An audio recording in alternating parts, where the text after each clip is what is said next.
Alright y'all, welcome back to the channel. I'm going to try to do this interesting today. I am going to film a video, an update as it were, on my Chrysler 300. Again, to re-emphasize, it's a 2021 model. It's a V6, 8-speed automatic, and it's probably got a lot more miles on it now than it had.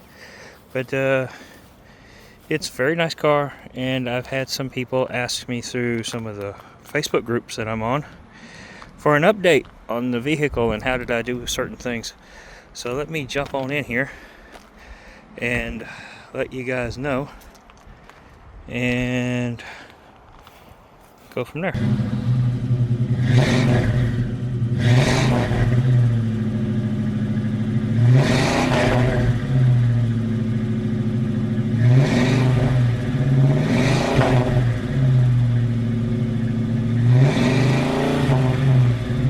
This video, oh, my wife is short.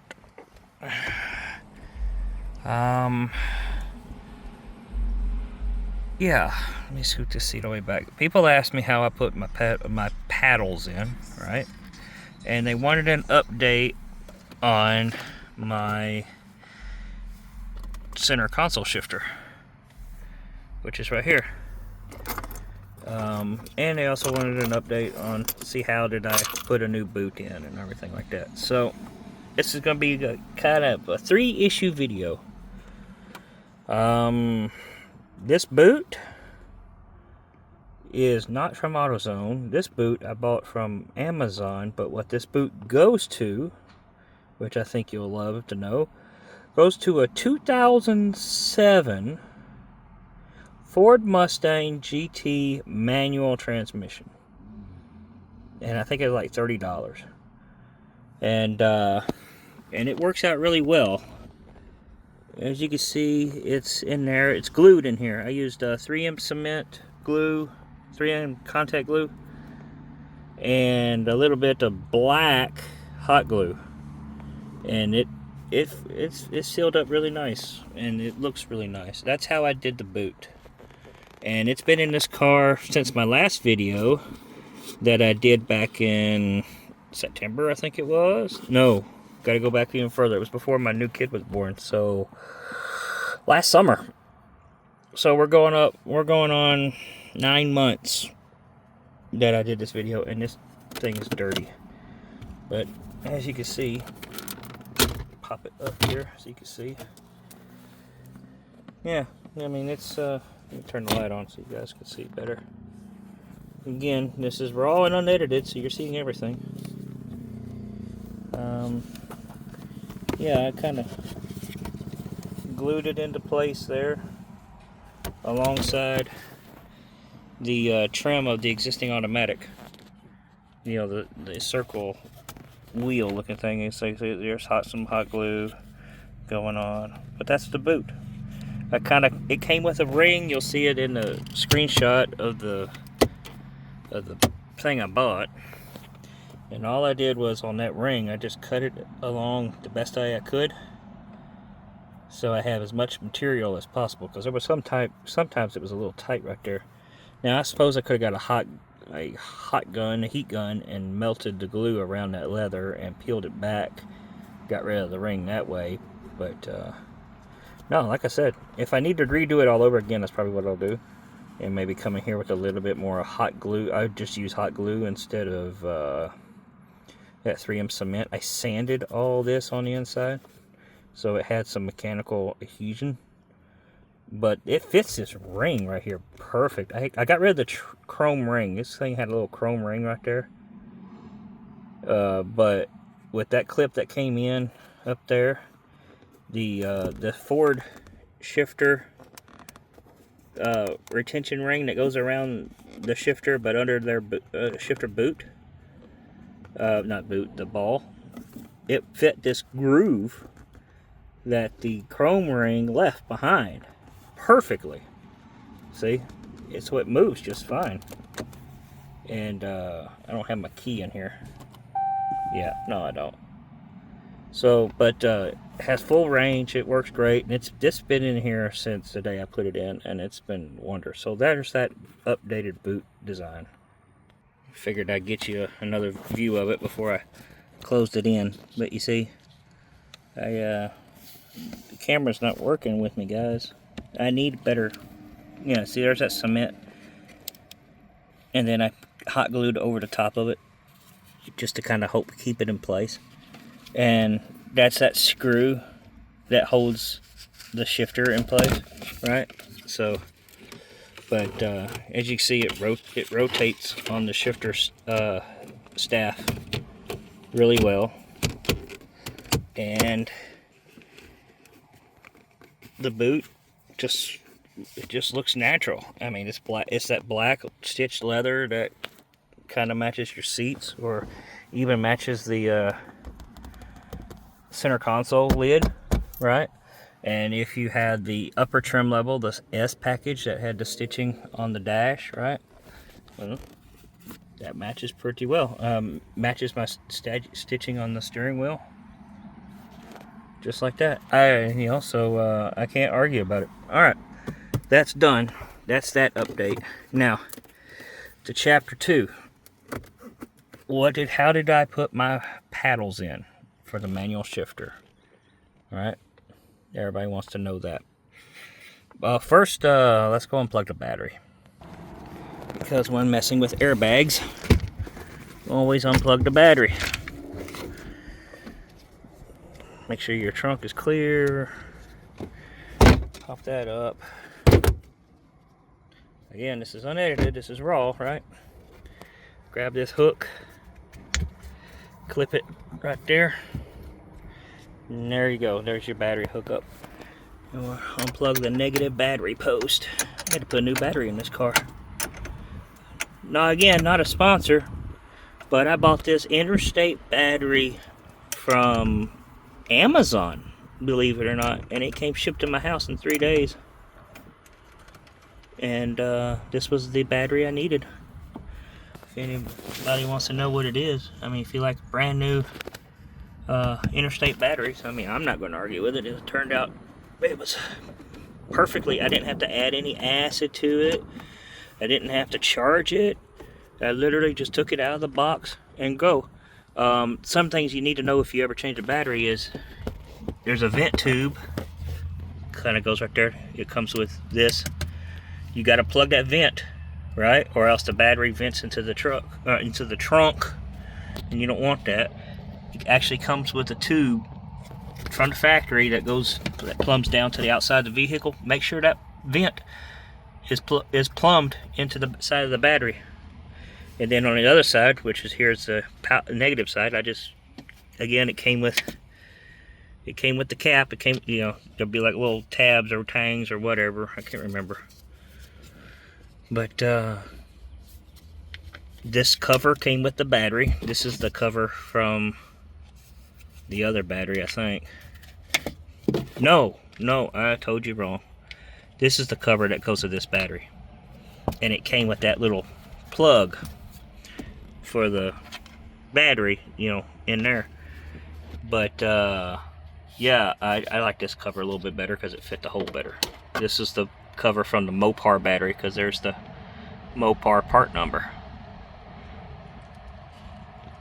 So anyway, I just kept this one. So, but anyway, now that our battery's unplugged, now we can go and proceed to remove the airbag. All right, let's get back into the car. Now, to remove this airbag, again, there's more videos online, but you come around to the back side of the airbag, and there's going to be a little indent right here. If it has a hole, the airbag has already been removed. If it's still fresh and covered, you'll have to poke a hole through it. Sorry, that's just how it works. There'll be one on the right side. There'll be one on the driver's side. Alright, I got this side out. There's a spring that you'll feel. I'll show you when I get it out. But I found that this small little Allen rig key works best. You don't want to be pulling any direction because you'll rip this leather. But you'll find it, and it's going to go deep in there. But I got this side loose. Let me get on this side. I don't know if I could do this in real time or not. But there's that hole, right? And I'll be really quiet. Maybe you can hear me tap on that spring.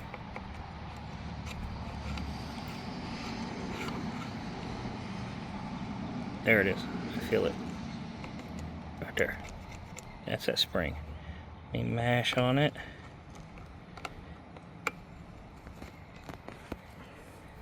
Can I pull this airbag out with one hand? Probably not. Alright, I got it loose.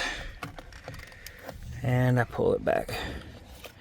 Okay, now as you can see in this small little hole, right?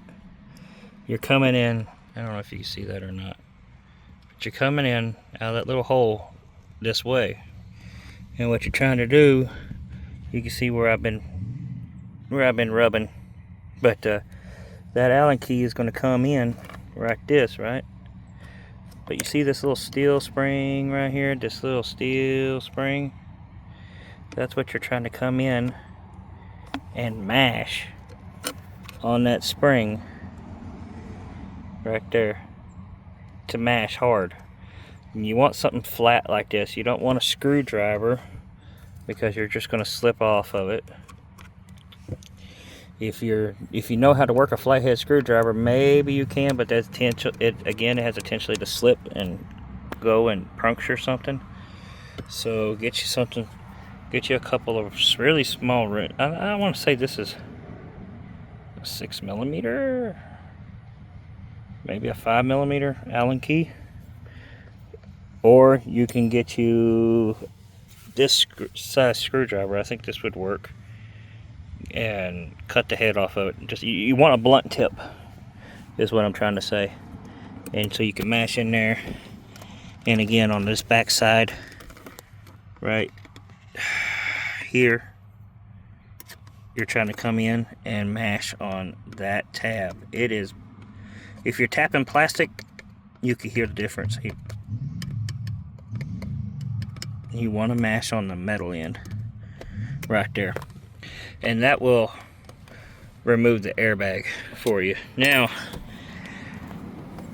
when you, let me zoom out. Come on, out. There you go. That's one half. You see, I already got my pedals in, so I'm showing you a video after the fact.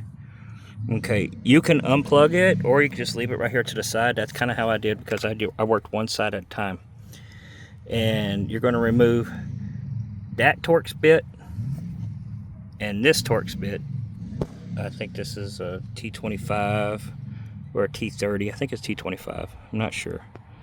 But you're going to remove this, and also when you come back over on the back side, you're going to want to remove that cover, this cover right here. Regardless, but you're going to want to remove that cover, because on the inside there is a bolt. See, it's just a little trim piece cover. Don't lose these, because you're going to use these again, because there is another bit screw thing. There you go. See? On the back side of the focus. There we go. And these bolts are a Torx 25. It's a T25. So, T25. It's going to be 2 screws. One right here, and again one on the back side. Now, I kept my original radio controls. This is the right hand side, so I apologize again. But this is where that screw goes on the back side of the steering wheel, in case you're wondering what it looks like or how to get there. So again, you pop that cover, because you'll be working in the dark. I mean, you're basically coming in from straight behind to get that, right? As soon as you take those 2 bolts out, that one screw, when you take that one screw out, you can pull this back, right? And just let it hang right there. All right? There's another screw right there. but you can only get to it when you reveal that off. That screw right there, and that'll remove this controller. It's a T20, so we'll remove that screw.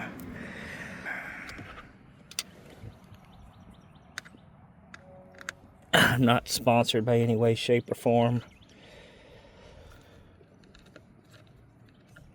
If it was sponsored, it'd be a lot more production value. Okay, see, there's that little screw. As long as you're careful, it'll stay in the steering wheel. Right there. You just got to back it off. You don't need to do anything with this. Just kind of put it off to the side. But this is the one that we're after. You see these wires right here? Again, I'm just putting it off to the side right here. We're going to work one side at a time.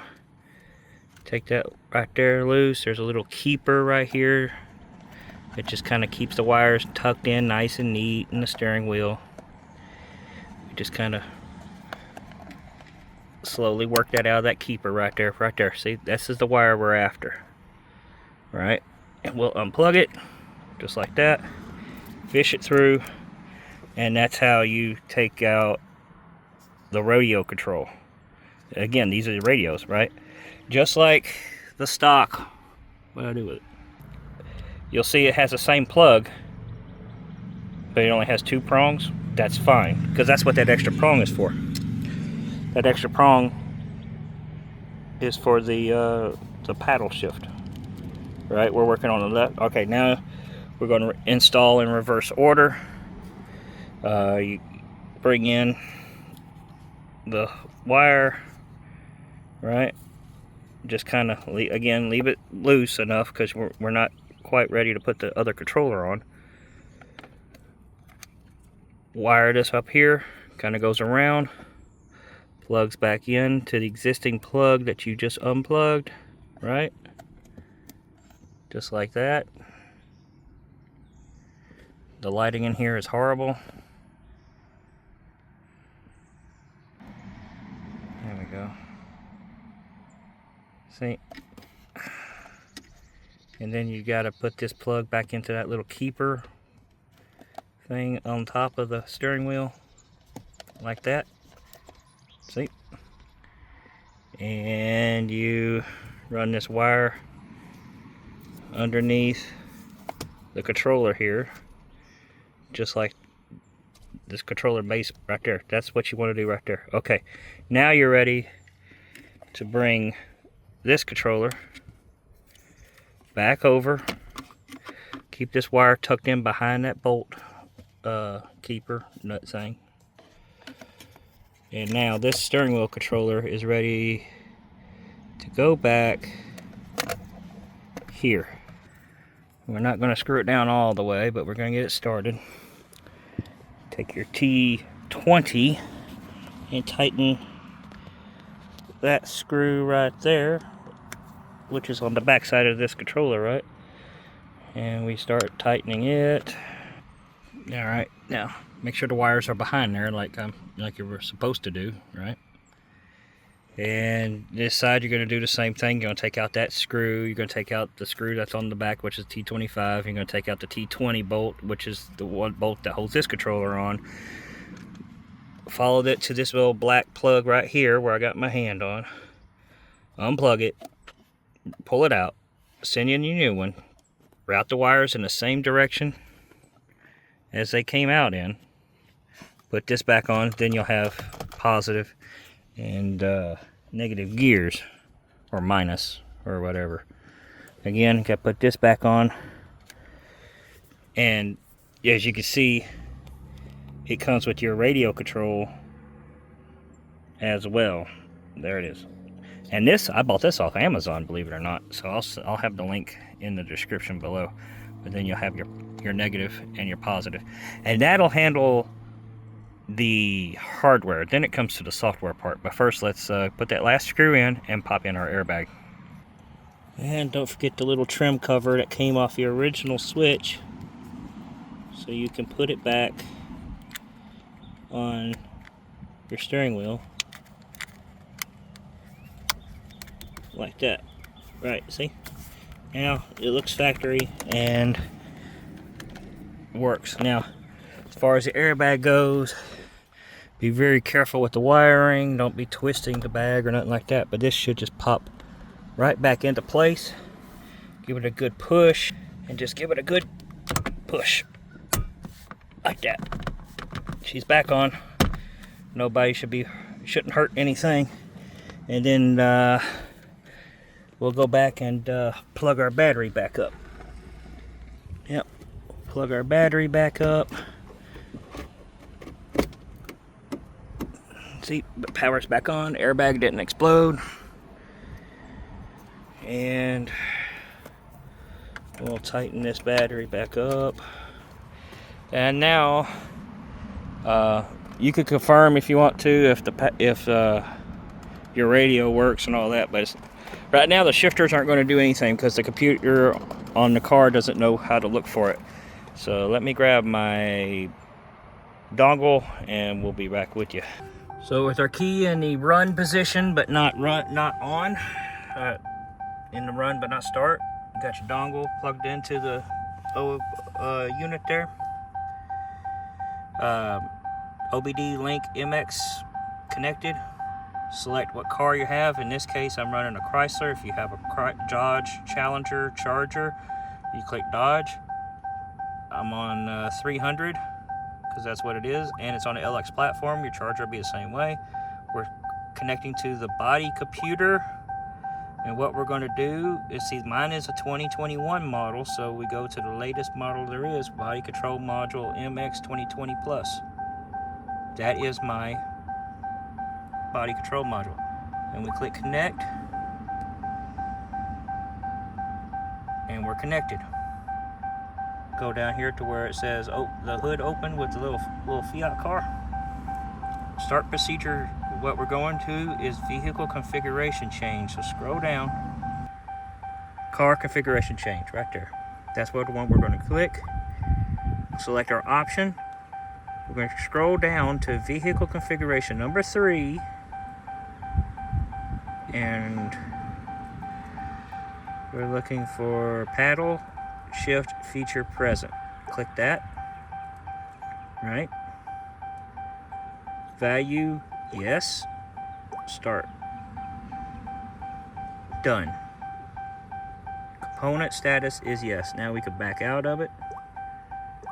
Right. We're done with that. We unplug our dongle. Again, if you're looking for this one, this works with OBD, Alpha OBD. This is OBD Link MX Plus.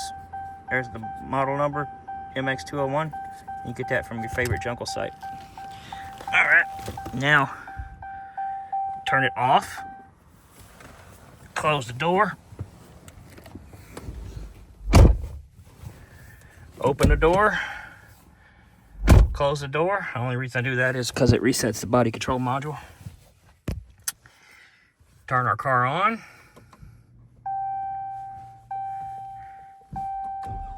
Right,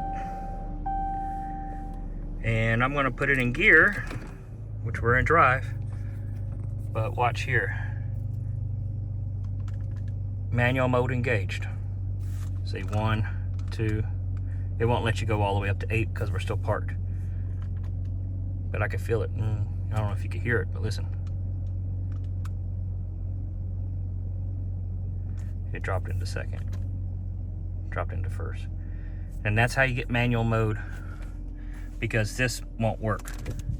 Because you see, it wants to go into S mode.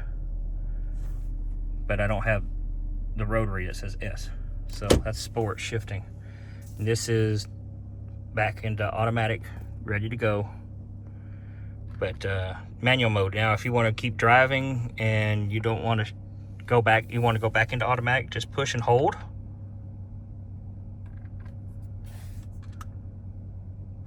And it goes back into drive, see? D1. That's how you do the paddles, right? With the Charger Challenger stick. Because obviously the manual stick doesn't work. Auto stick feature. Because I could do that. See, watch here. I'll do here. I mean, it lights up, right? But nothing happens here. See, nothing. nothing. But it's in sport mode, so which means, you know, the shifting patterns change. But put it back in drive, it's back in drive. Because the car still thinks I have a rotary dial. I didn't change the programming on this. Because if I want to drive in manual mode, I'll just use my paddles. There, now it says manual mode. Right, there's your paddles. And put it back in automatic. That's all I need. No check engine lights, no codes. And that's how, and my car's only got, it's almost 500,000 miles. I'm at 50,000 miles. Whew, you need to lay off the gas. So this is the update on the boot, how well the shifter's working, and how to put in those paddles. Never mind the tools, because I just showed you what I did to do that. But anyway, like I was saying, no problems, no check engine lights, and I didn't have a problem. And see, I had to use another Fiddy's phone to record this video, so this gets irritating. I really need some pro setups here. So if anybody wants to sponsor this video, reach out to me somehow. If you comment down below to reach out to you, trust me, I'll get the email. So anyway, that's the update. I hope this helps. I apologize for the crude editing, because I wanted to film it raw. I wanted you to see everything, and I wanted you to make sure that you see the struggle. Honestly, if I didn't have to film this, that would have took 30 minutes. So, the paddle shifters I sourced from eBay, not sponsored, but they work. I could have went factory original Mopar products, absolutely, but this one I was like, yeah, try it, cheap enough. I think I paid like 18 bucks for it. So, then I had Alpha OBD. You got to pay a subscription on that. One-time fee though, it's like $50 or something. Buy the dongle, you'll be happy you did. So comment, like, share, subscribe, and if you don't like this video, comment and tell me why you hate it so bad, because criticism is key. And I hope I catch you guys down the road on the next one, and I apologize for taking so long to do this.